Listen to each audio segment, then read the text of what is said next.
Si Barnabas ug si Saulo didto sa Cyprus. Gawa Kapitulo 13 versikulo 4 hanggang 12. Busa gipadala sa Espiritu Santo sila si Barnabas ug Saulo didto sa Seleucia.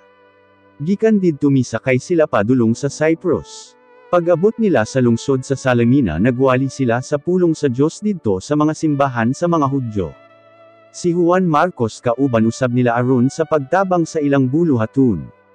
Gilibot nila ang tibuok isla hangtod nga nakaabot sila sa lungsod sa Paphos.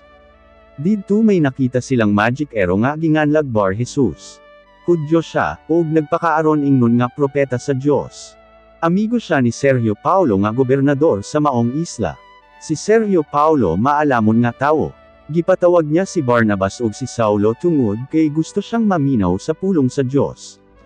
Apan gibabagan sila sa magic arrow nga si Elimas. Mao kini ang ngalan ni Bar Jesus sa pulong nga Griego.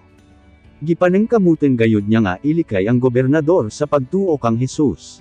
Apan si Saulo nga ginganlan usab nga Pablo gigamhan sa Espiritu Santo, mitutok kang Elimas ug miingon, anak ka ni Satanas. Kaaway ka sa tanang maayo. Pagpanglimbong ug pagpanunto lamang ang imong gipangbuhat. Kanunay nimong gituis ang kamatuoran nga gikan sa Ginoo. Karon silutan ka sa Ginoo. Mabuta ka og dili makakita sulod sa pipila ka adlaw. Ug diha-diha mingit-ngit ang pananaw ni Elimas ug nabuta siya. Nagpangakap na lang siya ug nagpangitag moagak kanya. Sa dihang nakita sa gobernador ang nahitabo kang Elimas matuo siya, ug nahibulong gayud siya sa pagtulunan mahitungod sa Ginoo.